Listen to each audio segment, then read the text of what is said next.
Welcome back to Horrifically Well Read, Bled, and Said. We are very excited today to be talking to Saskia Nislow, the author of the fascinating Root Rot, which was one of the most talked about books that we had when we went recently to Horror Reader Weekend in November.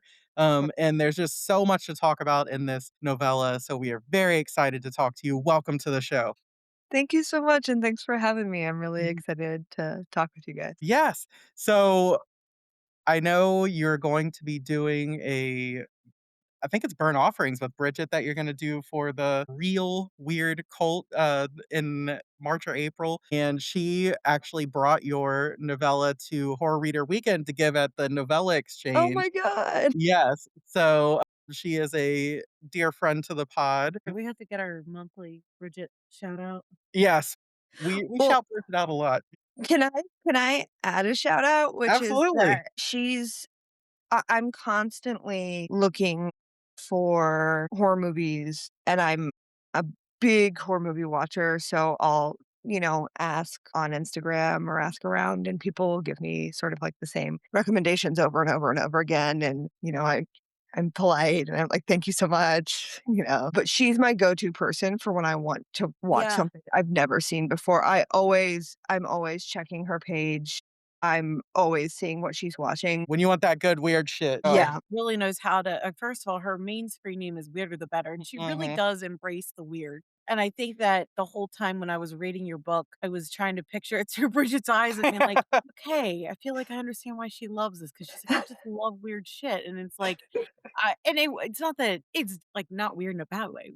Oh, no, it's weird in the way that, like, Like, that you're excited that it's weird. well, I think that when Bridget talks about weird things, she talks about things that haven't been done, right? Yes. It's Mhm. about new, and experiencing things that are new can be a very almost like a destabilizing thing, but it's actually a really beautiful thing, right? Yeah, absolutely. And she was somebody who I'm so excited to hear that it was really talked about at Horror Readers Weekend. And it seems, I guess, just in the past like few months that people have been talking about it more. But she was somebody who really early on championed it, which was Yeah. super awesome. Yeah, Well, I punched a few people just to, like, grab the that's novella right, because it 'cause it was was kind of like a it would have free-for-all. yeah, and I was like, I just threw a few elbows. I made it out with one. Yes, exactly. It wasn't just Bridget though that said it. I think I wanna say Meg Ripley liked it Oh, too. Meg, yeah, Meg was Oh, talking she's about it, I so think great. AJ, and Yes. obviously we are, after we met in September, Will has become our oldest and dearest friend from Aw, Creature Publishing, and of course, what a champion he is as well. So,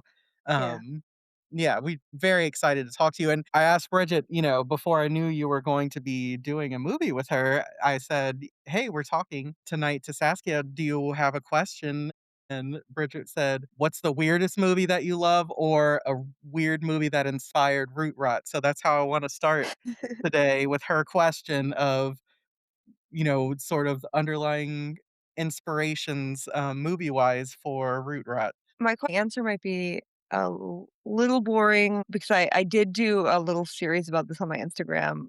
So there's a few weird movies that inspired Root Rot. One is called Eyes of Fire, which is this really bizarre American folk horror movie, like very psychedelic. Ultimately, I don't know if I would call it a good movie, but it's a real experience. Another one of my I guess this would answer sort of both of her questions. One of my maybe like one of the weirdest movies I've watched and one that inspired Root Rot is a Guy Madden film called Brand Upon the Brain, which is really, really beautiful and I think similarly like both a pretty what would I say about it? Like a sort of straight story and a an allegory about, the horrors of childhood. So that's one I love very deeply. I'm trying to think if there's another, like, weirdest film I've seen answer that's not related to root rot. I can't think of one right now, but one may emerge as we keep talking. I feel like I need the help of the book to lean on to sort of get me into a more specific mindset Mindset, other than yeah. just all films, but, yeah. Well, I love that you're doing burnt offerings with Bridget Oh, I because love there burnt are offerings. some very different tones, but kind of how do I say this without delving into any kind of spoilery territory? But the sort of idea of a place having a little bit more sentience and being somewhat alive, kind of is in both, which is really cool. Yeah, Burnt Offerings, both the book and the movie, I think it's one of the best haunted house stories ever told. I love it. I would watch it a million times, and it absolutely inspired Root Rot. I think I actually used it in my pitch to Creature as, like, a comp. Love that. That's awesome. So, I was gonna say the other person I remembered who was, like, obsessed was Dre Reed's Spooky. Andre, yes, Dre Reed Spooky on Instagram, if you know Oh, yeah, him, he he's local, he's just, like, a very lovely person also. We yes. love Dre. Yes, Yeah. Dre was on the show as well too. Very cool. Well, first of all, just because I'm in sales and marketing, I just love the cover of the book because to Yeah. me that's just a huge part of the beginning interest and it's almost like a burnt maroon, half brown, half Yeah. maroon, kind of muddy, dark, but like not. And then it has this beautiful, maybe like magenta that's kind of threaded through. And I love all of the fungi that are on the front and different varieties of it. And just really, even just the script that Root Rot is written in, I think Mhm, and then it being like a novella. And I also thought it was interesting that, you use like an asterisk to kind of differentiate, but there's really no traditional page break of Yeah. chapters and whatnot. So mhm. a lot of these things, I think novellas are still really hot. The cover art was hot, and then I think the reading style in it was really it fit the feel of the novella. Yeah, I love the cover. I mean, it's my own cover, so I get to say I love it, I guess, but You I did it's You that? made fun. it? Oh, no. Oh my god, no, I Oh, did for not. your book, No, okay. Oh, it's I was like, my own man. cover I for was my like, book. No, okay, you do the ceramics, but I mean, yeah, you could do it, right? no, I could not. I am not a designer, and nor would I ever claim to be. Luisa Diaz, who created it, is like an absolute genius, and Yeah. I could sing her praises all day long. I actually had seen her covers and loved them before she did mine. I think what did I think it was the Nightmare box that I had seen. It's such a great cover. Let me make sure I'm getting that right. But I remember that when Creature picked it up, I was like, please, please, please. Cause I looked to see who did some of their covers and I was like, I hope it's Luisa Diaz. And it was. And I was actually listening to your episode with Lindy Ryan, and she was Yeah. saying that not all authors get a lot of say on their covers. And I guess, I have like a very limited experience as an author. And so hearing that, I realized I was very lucky because for Creature, it was like this entirely awesome collaborative experience. I had like a whole Pinterest board. I'm sending Louisa sort of images or things I'm thinking about. She's coming up with designs. I'm getting all these different options. We're like talking about it was such a cool process. It was so fun and exciting to do. And hearing your episode, I was like, oh, I got really, really lucky with that. That's not necessarily typical. Yeah. Yet another reason to work with Creature Publishing, right? Yes. Yes. That is awesome. Did you want to, after listening to the Lindy Ryan, still not featured by Trader Joe's yet, but Trader Joe's products you want to shout out because I saw that Renee, who listens, like the best friend that you could ever have, he was like, "Yeah, I actually want to recommend," like she The said, body butter. yeah. So, is there any products that you want to shout out? And I'm actually so sad. I have a Trader Joe's tragedy. I much like everybody else, I love Trader Joe's. The clinic for my job, it used to be right by the Union Square's Trader Joe's, and it was Oh, so amazing. And now it moved to Chelsea, and I'm not shopping at Trader Joe's anymore. So I have an anti shout out, which is that life is not the same. Not shopping there anymore. just the cheeses, I Yeah, just got Yeah, the it's this. it's devastating. okay. I Yeah. can't get started on this No, again okay, okay. because it's like I will be so derailed. But I'm glad to know that like you feel so good and comfortable about that. You're covering everything. I Mhm. think one of the things that everybody continued to chat about was just the naming conventions with all of the cousins. Mhm. Yeah. And so I want to get into that, but also like we always are asking the authors to kind of pitch their own book of how would you describe it? with the caveat that 1, we know everyone hates to do that, Sorry. and 2, I especially wanna hear you tell me what this book is about.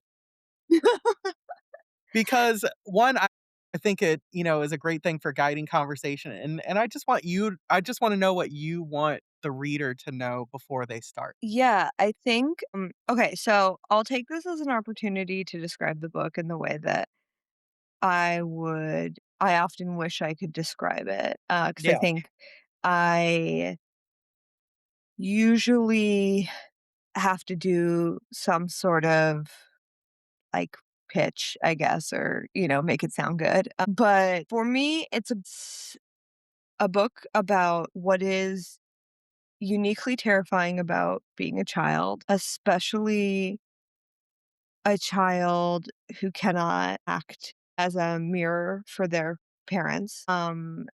And it's a book that I wrote somewhat in reaction to portrayals of children in horror media. It's a book about why you should be afraid of the woods. And I think it's also, at least hopefully, it's a book that I wrote to be an experience for the reader rather than just a story, I guess. I love that.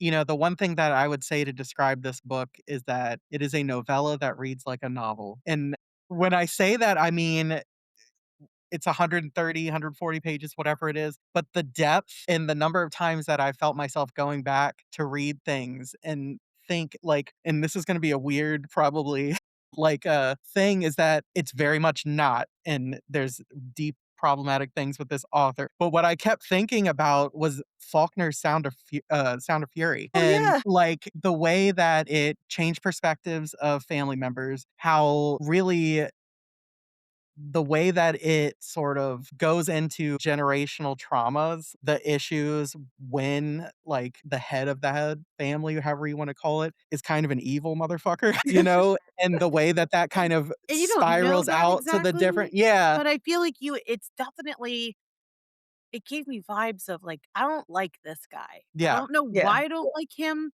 And ultimately, you know why, but, like, from the beginning, there's this weird sort of, like, something's not right within this family, and I know, like, for myself, like, and it's really interesting because it almost has this feeling of, even as it's happening, it's through the lens of memory at the same time in a weird Mhm. way, Yeah. that I think we all, Rebecca and I, have similar experiences where, like, when you're, like, this certain age, I don't know, like, from 0 to 10 or something like that, like, our extended family got together all the time, and then all of a sudden they didn't anymore.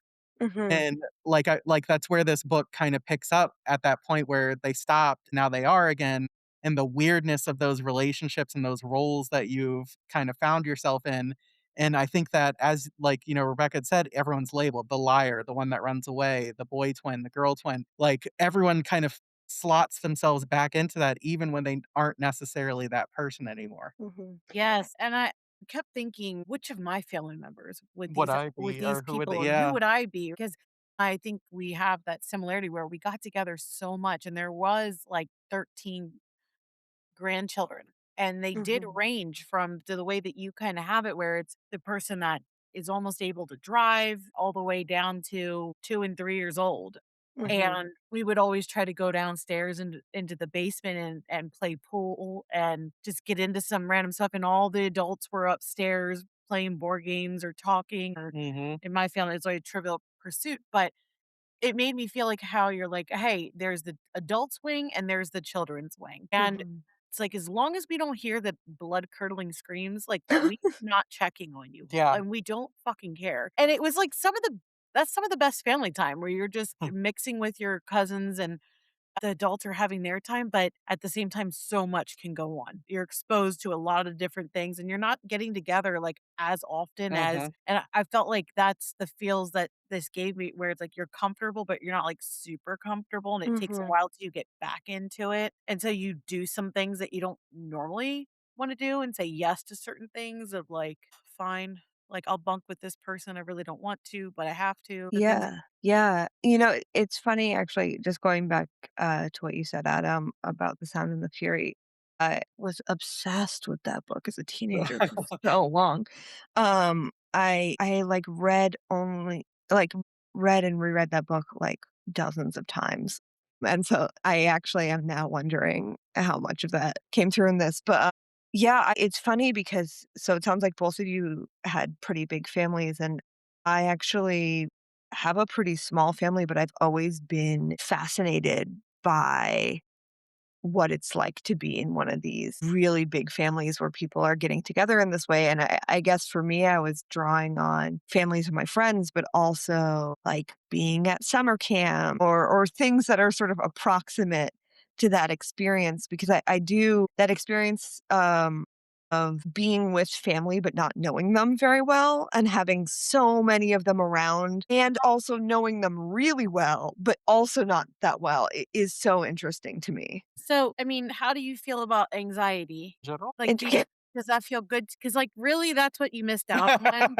Uh, a lot of awkwardness. Like, at Yeah. least in Yeah. my family, it was like, It was like having the first day of school over but and over and over yeah, because because it's like, everyone thinks they know you. I know. And then, like, They your tell that story that you, like, absolutely hate over and over yeah, again. so then certain aunts and uncles, they want to like kiss you on the lips. God. It was gross. I mean, actually, both sides of my family, and I, like, learned out how to, like, turn my face Mhm. hard right away. Yeah. Uh, but I think that's what it is. It's like, we know you, we've played with you before, but, like, it's been a whole damn year, and we don't know Yeah. each other anymore, and it's just you're just so awkward. So, you didn't miss but then I think, in my family anyway, that we were close, we would do a lot, and then when my grandmother died, we just stopped getting together. So that's when it became really awkward because it was, like, forced, and even now when we have everybody wanna come to this family reunion, it's like they all, Oh. like, sit apart from each other. They sit with their own, like, immediate families, Yeah, and it's Yeah. so awkward. So and you're it's like s that scene in you're Christmas s Vacation when they first get there and they just tell oh, you oh about god. all the, like, horrible Oh, surgeries yeah. and Oh, painful things. absolutely, when she's like, yeah. I got this goiter on my I'm Yeah, like, yeah. "Okay." So, to me but I also feel like I never did the summer camps, Saskia, so, like, Mhm. I always say I lived vicariously through The Parent Trap, the original, Yeah. because I watched that so many times, so whenever I think of, like, any settings, like, with people in the camp, like, I just read Yeah. Donna Taylor's book, In the Mont mountains. and when I read V.S. Lawrence with friends like these, like, it all takes place inside of the summer camp where Mm, what movie did I just say? Thank you, Parent Trap, just lost my train of thought. So, because I never did any of that, but Yeah. my oldest daughter, like, she loved going to camp. It was, Yeah. like, her jam. yeah. Well, And it's she didn't seem to have any anxiety about it. mm, To me, I'm like, I love meeting people, but I don't wanna, like, live amongst people that I don't know. yeah. Were you a camp kid? Did you get sent to camp? I did Girl Scout camp twice. Oh, I loved it. I think there's I was really into the Girl Scouts when I was a little kid, which is kind of funny to think about now. And I think for me, I really did uh enjoy being sort of out in the middle of the woods somewhere with a bunch of other kids my age who and none of us actually knew each other.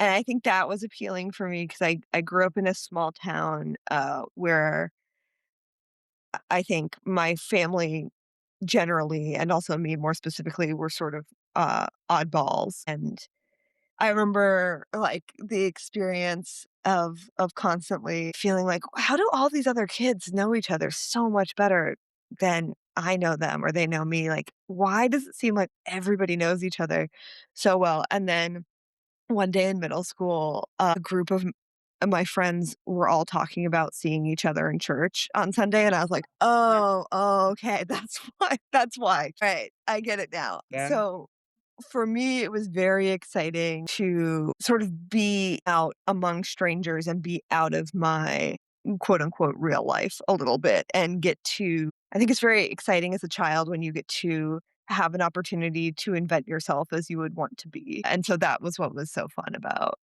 those camps for me. Yeah, I love that. Now, one thing that this book explores in a really fascinating and not like I don't want to say like explicit way is the liar is a Hmm. trans girl, right? Hmm. And the way that you bring up things and show the way that there's a varying sort of continuum of respect and acceptance Hmm. throughout the family when it comes to this. even ones that, like, I would say, like, her mother especially, sort of says all the right things, but then there's moments where you're like, "Oh, okay," like, you're showing who you really are in these other parts, right? Mhm. And I just wanted to say, like, this was done so well, so interesting. The emotions were so, Thank you. like, true and honest, and just wanted to say sort of, like, where that exploration came from and why that was important to include in the novella. Yeah, I mean, I think it came from a lot of places. There's my own experience as a non-binary person, but Mhm. and my also I think I have a lot of thoughts on like trans childhood and people's idea of like male socialization or female socialization and this idea that like you get socialized as your assigned sex at birth, which I kind of take issue with. I think trans children have very complex socializations, but a lot of it also um, came from trans children I know because of my work as a public school teacher. I guess in a lot of ways, a classroom, you really, um, like things are really, social dynamics are really laid bare in a classroom context.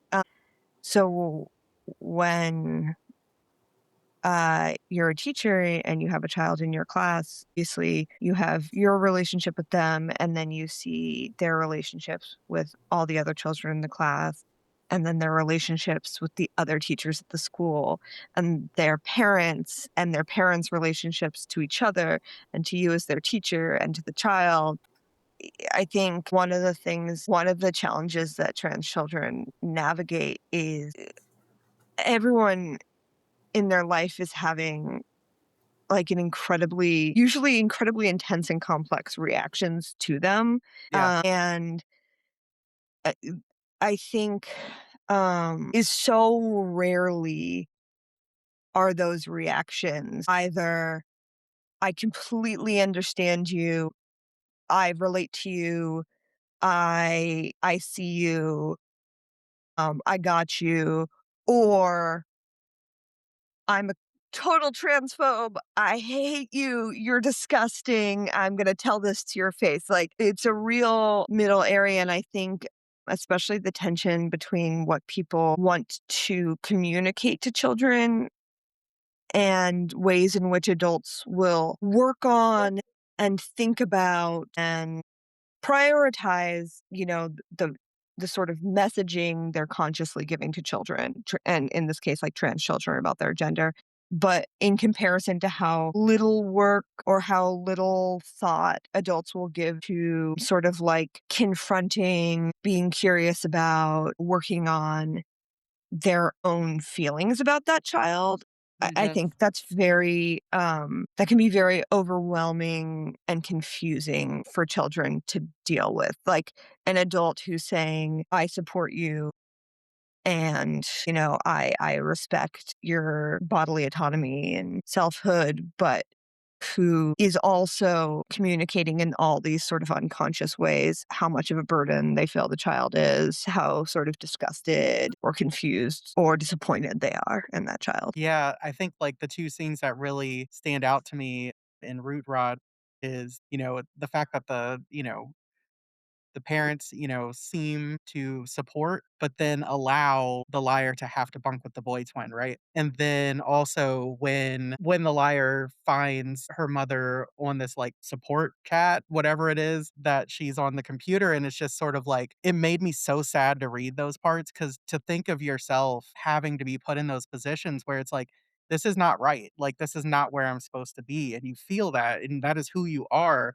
And to be told too bad, right? Like, what a horrible message to send to a child. Yeah, I think there's a lot going on where trans children aren't really considered innocent in the way that other Mm, children are. And so wow. their own comfort and safety tends to be deprioritized, especially if it is seen to conflict with somebody else's. Like Mhm. I feel like the when I was writing the scene of who's bunking with who, it never even occurred to me that in this scenario she would be allowed to say bunk with the girl twin, Yeah. because you know, in these kinds of big families and stuff, if some people are uncomfortable or there's an idea that maybe some of the cis girls in the family might not be comfortable with it, there's sort of like an automatic prioritization of like the comfort of the cis girl children because there's a way in which I think they're assumed to be more innocent and also ways in which like trans children understood like people feel like they make other people uncomfortable. They're sort of like the cause of discomfort The and there's not stereotyping. like a Yeah. lot of attention given to the idea that they could also be experiencing discomfort. Like that's sort of secondary, I guess. Yeah. I think one of the what is it, the oldest one, the one that The one that runs away? no, the No, who's the older oldest than one? that. The Okay. oldest? Yeah, the oldest, thank Oh, the you, oldest. There you exactly. go, yeah. Thank you. Listen, okay? I'm sorry. Which one's the no, I'm kidding. The baby. Yeah, the relationship with the grandfather where he's like, "Yeah, I don't really have much, but, like, they Mhm, wanna take me under their wing, they want me to do stuff," and it just felt like the levels of I don't know, something's manipulative here, mhm. just I don't the Well, fact that you wanna be accepted and you wanna have the family so mhm. much. Well, I think that's Uh, what, to get into kind of the way that it parallels these moments of just intent wrongness, and I mean, like, literal, like, these people's feet are on backwards, yes, and I their just face is upside down, yeah, the exactly. eyes are upside down or, like, all I could think of is in the one moment was Men in Black with the Edgar I don't know if you Oh know that yeah. where Yeah, you're like, there's too much slack in the face is I think the yes. way that you describe it. I'm like, "Ooh, I can see that, and I don't like it one bit."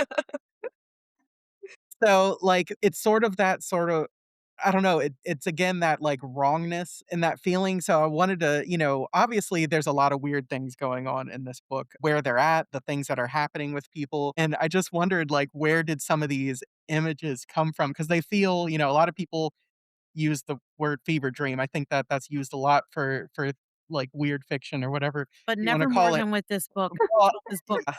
Root, Rot, and Fever Dream are married. Yeah, so I wanted to say, like, when you sort of have the scenario in your head, there's obviously a lot of care taken with the language in this book and the way it's Mhm. written. When these moments come up, it's almost like and by the way, their feet are backwards. You know what I mean? It's this very, like, there's a couple times I had to go back and I was like, "What?" And I'm guessing that is purposeful, and I just wanted to hear, like, were there scenes where you're like, "Okay, I'm gonna make something really weird happen. Let's see if people, like, get it." Like, how did those moments come about? Yeah, I think I didn't want anyone to really feel on steady ground about Yeah, what was happening. I love that. And then I've always been, I don't know what the reason is.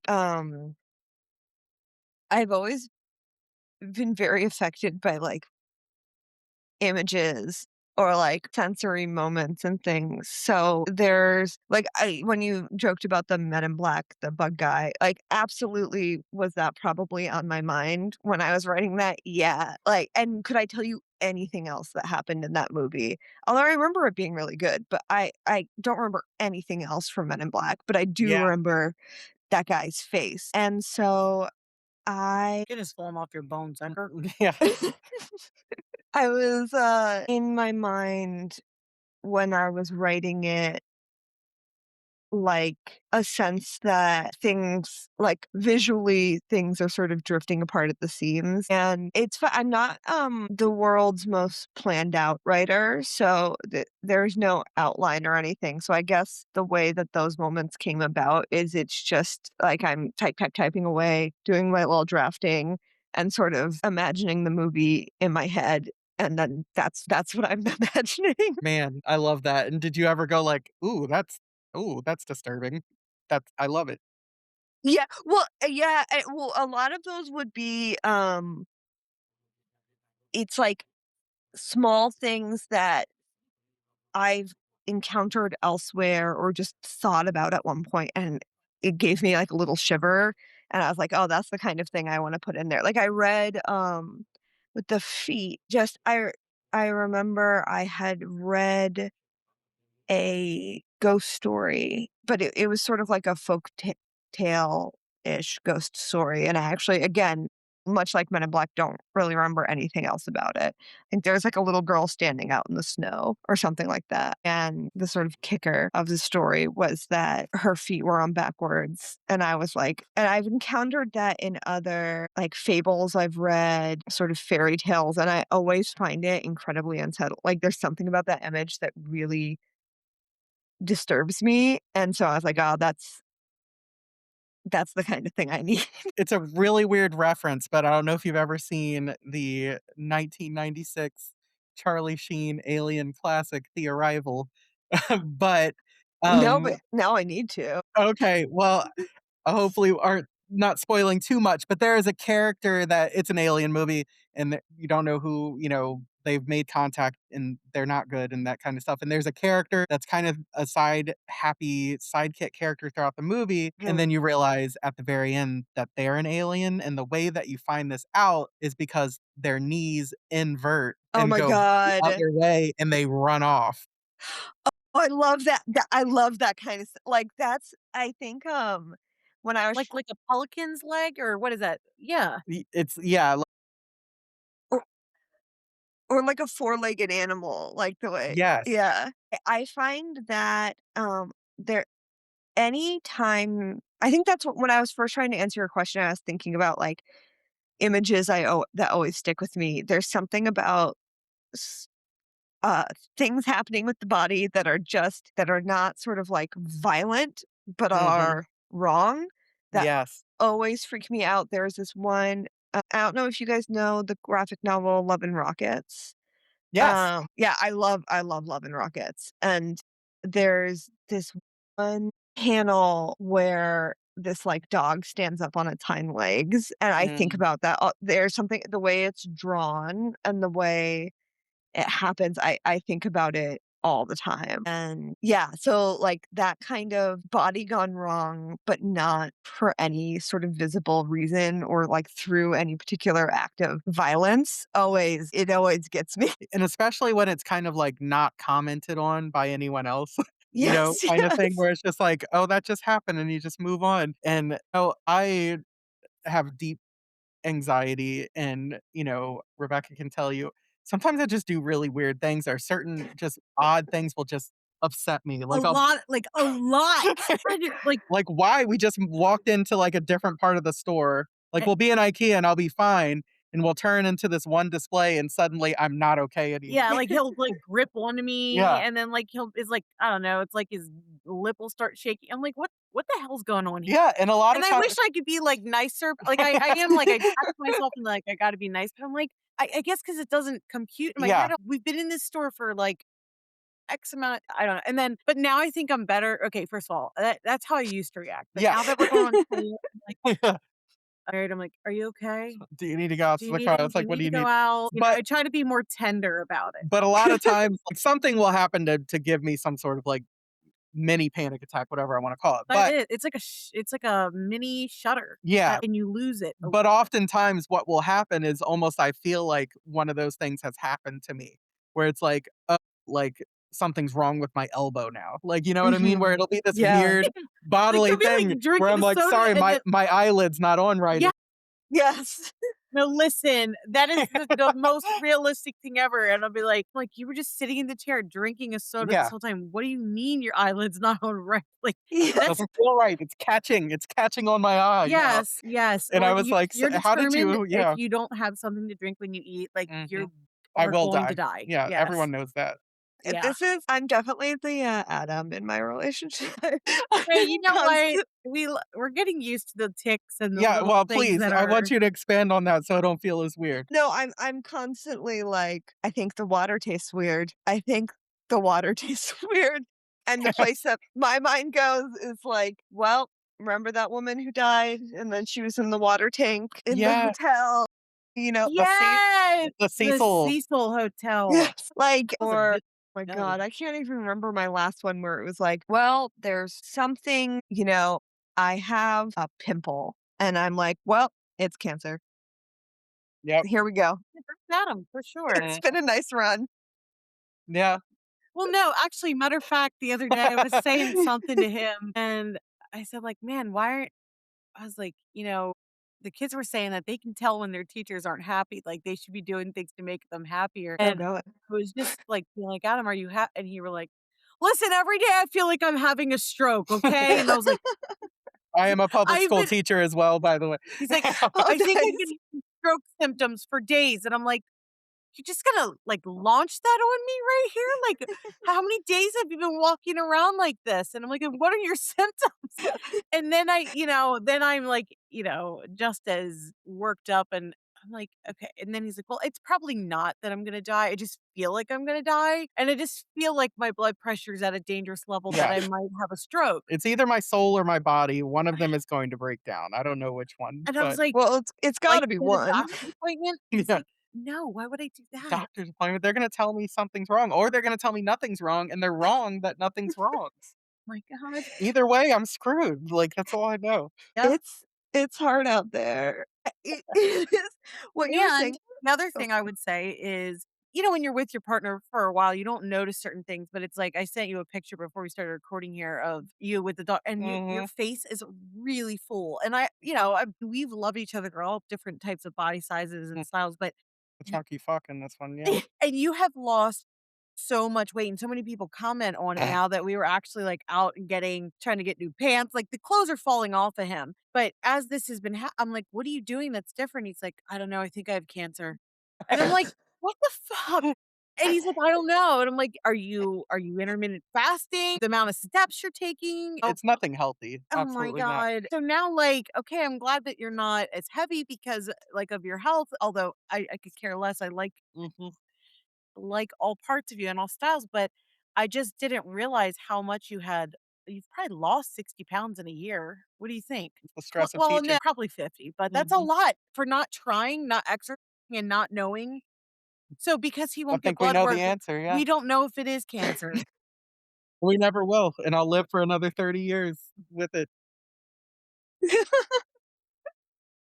So yeah, anyway, the other character that I really liked was the one that was sitting on the lap while at the dinner table that was like, "Fuck this, I'm just gonna close my eyes oh, and the eat." crybaby. Yeah, and I was like, that's what I'm gonna do. I need to eat, I need to be here, but I don't wanna look at anything, and, I'm just gonna pretend that I'm everything's somewhere else and okay it's all good. until it's okay. Yeah, I was like, "That's relatable." I probably would be the Yes. crybaby about most everything. I probably would be because I think the crybaby just got frustrated a lot and Mhm. overwhelmed, and that to me is like, "Why are you fucks doing this? Why are Yeah. you parading us out here? Why is everything so weird?" Yep. People are so mean to sensitive kids. No, it's Ah, definitely the sense like and then I was looking at, what Grace is having the new, neon moon, and she was oh, like Grace Reynolds, yeah. yes, and she was having she used the It's Always Sunny Sunny in in Phil Philadelphia. person would you wanna have?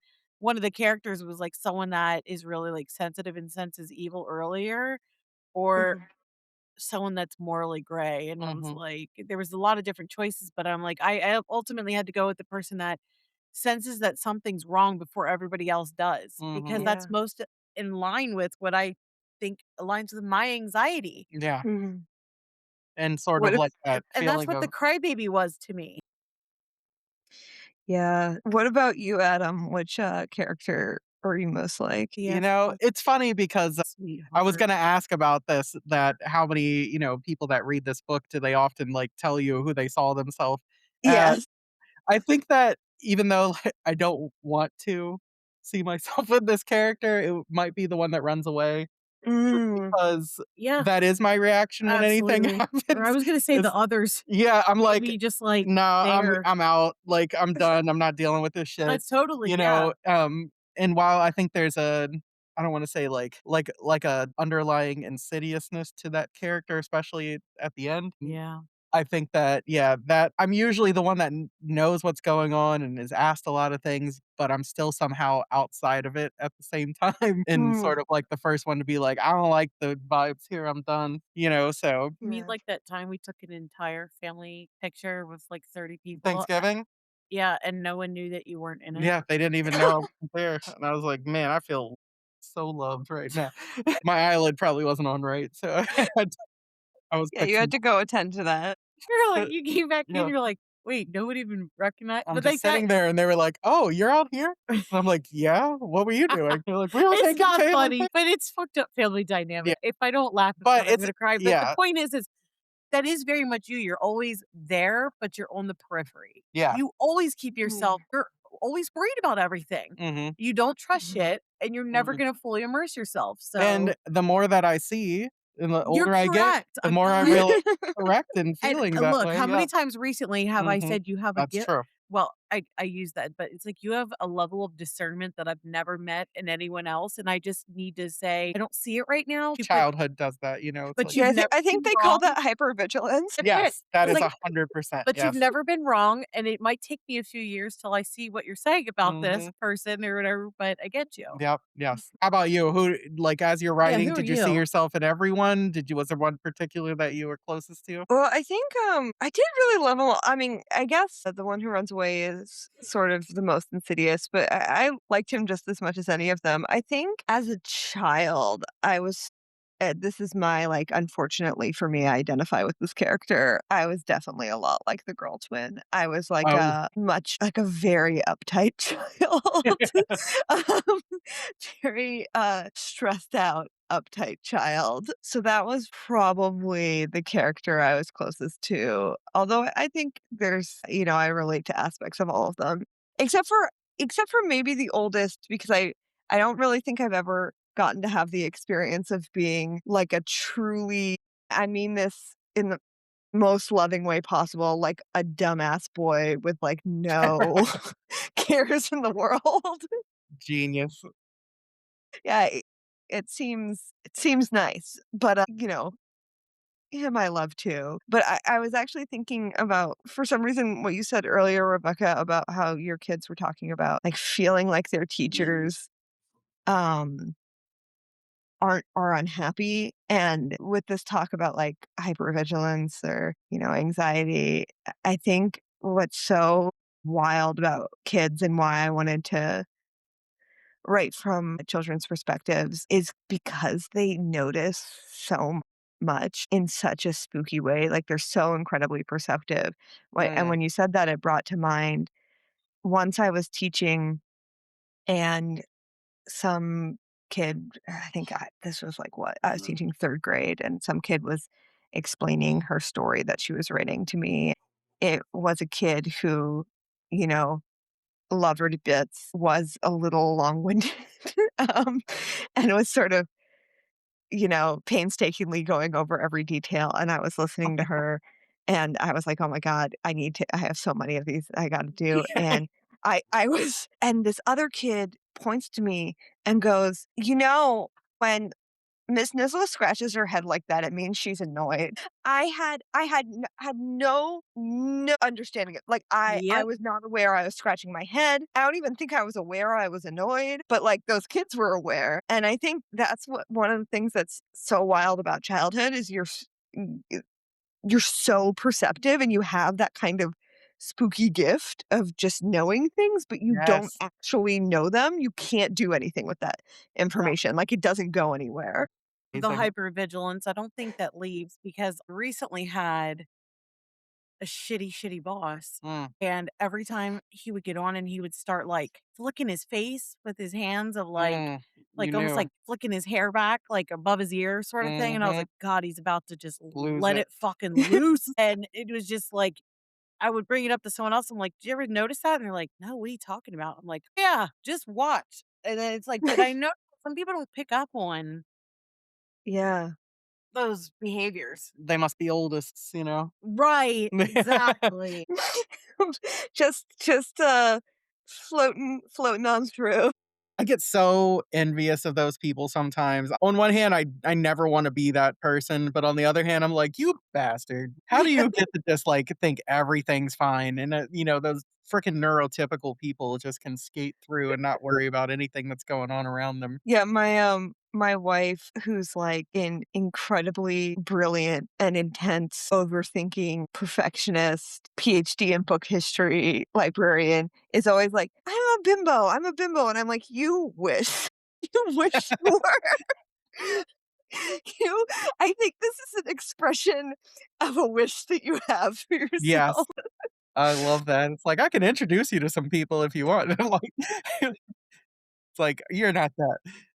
Uh, Yeah, I often wish to. yeah, so I would be remiss to not bring up the location Mm. and the way that it is its own character, and just kind of get an idea, fungi is having its moment, and the woods are having their moment, and I think they're being used in lots of different ways, and the way that you do this use these, like, things in Root Rot is very original and different, and I love that. Oh, thank you.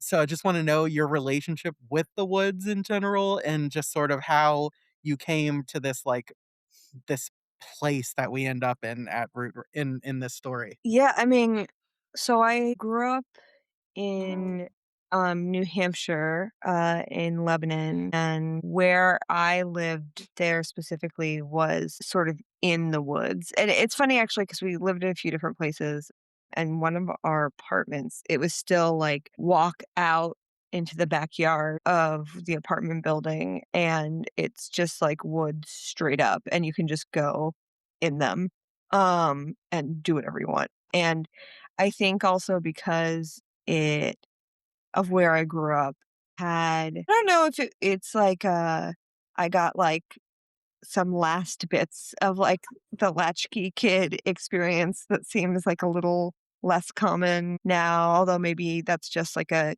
kids these days thought I have, or if it was, like, a little throwback, even for my time, but I definitely like, I walked to school when I was, like, 5 years old, by myself, like, would go just be off all day if I wasn't in school or, like, after school or whatever, and a lot of that time was, like, spent in the woods and with, like, nobody really knowing where I was, and with the woods, I think there's this, like sometimes a thing of, like, oh, the woods are the unknown. People are scared of the forest because they're scared of the unknown, like, they don't know the woods, and I'm like, "No, no, no, I'm scared of the woods because I know them." No. Like, if you know them, Yep. they're scary.